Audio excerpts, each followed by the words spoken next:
Tuol Sleng Prison, the Khmer Rouge killing fields, from a blood legacy to world heritage, a lesson humanity will never forget. When talking about Tuol Sleng Prison, many people may have heard of it as a genocide museum located in the heart of Phnom Penh, Cambodia. But behind its name, which sounds like a place, is actually one of the world's most horrifying historical atrocities and traumas. This prison is more than just a prison. It's a symbol of terror, created by the Khmer Rouge, led by Pol Pot, to systematically oppress and destroy lives. The roots of this disaster began in 1970, when Field Marshal Lon Nol overthrew King Norodom Sihanouk in a coup. This change angered many people, leading to many support the rapidly expanding Khmer Rouge communist movement. Just 5 years later, in April 1975, the Khmer Rouge successfully captured Phnom Penh. Pol Pot emerged as the supreme leader and announced the creation of a pure agricultural society without urban influence, without a middle class, without intellectuals, and without Western civilization. The idea sounded idealistic, but when put into practice, it turned into one of the most brutal, destructive plans in human history. People of all classes, from teachers, students, civil servants, doctors, monks, and even villagers who were even slightly suspicious, were arrested and sent to concentration camps or prisons across the country. Originally a high school called Chao Ponya Yat, the school building, once ebullient with students' laughter, was transformed into Security Prison Number 21, also known as S21. What transpired here was not simply imprisonment, but systematic torture to force prisoners to confess to charges they didn't commit. Classrooms were converted into interrogation rooms, torture chambers, and cold cells. The walls around the building were tightly wrapped in barbed wire. The cement floors and walls still bore blood and rust marks from iron handcuffs. Inmates were chained to iron beds or concrete pillars, unable to move freely. Various brutal torture methods were used, including flogging, dipping their heads into water tanks to the point of near suffocation, twisting their limbs, pulling out their nails, and even hanging their bodies before they were released, all with the sole goal of making the prisoners confess, even if they had committed no crime.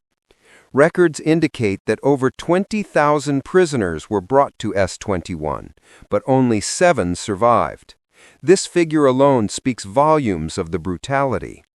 After exhausting interrogations and torture, most were sent to the killing fields at Choeng Ek, on the outskirts of Phnom Penh, where they were brutally murdered to end their lives. The execution methods reflected inhuman cruelty. Many victims were forced to dig their own graves before being crushed in the skulls with sticks or metal bars to save bullets.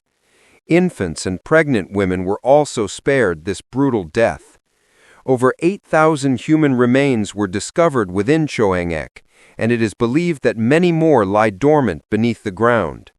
In 1979, when the Vietnamese army liberated Cambodia, the outside world has only just learned the truth. Photographs, documents, and records left behind at S21 provide clear evidence of a systematic human extermination machine. Between 1975 and 1979, an estimated 1.7 to 2 million Cambodians, nearly a quarter of the country's population, died from execution, torture, hard labor, and starvation. This loss was not just physical, but also a devastating blow to the social, cultural, and spiritual fabric of the nation. Nearly half a century later, Tuol Sleng Prison and the Choeng Ek killing fields have been preserved as museums and memorials, allowing people from around the world to learn the painful truth. This is not a tourist attraction for entertainment, but a history classroom, a reminder of how hatred and authoritarian extremism can take innocent lives. Inside, thousands of prisoners' faces remain, silently staring at visitors with unanswered questions. Why and for what? In 2023, UNESCO designated the site, Tuol Sleng Prison and the Chewing Ek Killing Fields, as World Cultural Heritage Sites, serving as crucial evidence that genocide truly occurred and as a reminder that such tragedies should never be repeated. Visiting Tuol Sleng Prison is not easy, and the oppressive and sorrowful atmosphere has forced many to pause in silence to process what they witnessed. But experiencing it firsthand is a lesson in the magnitude of devastating destruction that ideological fanaticism and authoritarianism can wreak. For Cambodians, Tuol Sleng Prison and the killing fields are not just historical sites, but also a common national wound that continues to affect millions of families to this day. For all of humanity, they are a moral world heritage that reminds us that if we don't learn from and stop hatred from the start, such atrocities could happen again. The stories of Tuol Sleng Prison and the killing fields are not just Cambodia's past, but also a mirror of humanity's dark side, showing us how ideological extremism can destroy everything in a short period of time. The inscription of these sites as World Heritage Sites is both painful and proud. Painful because it reflects the enormous loss, but also proud because the world has recognized that the lessons learned from these losses are important for all human beings. Visiting this place is not for thrills or to experience horror. To remember the dead and to remind us that hatred has no place in society anymore. This is a lesson the whole world should always remember.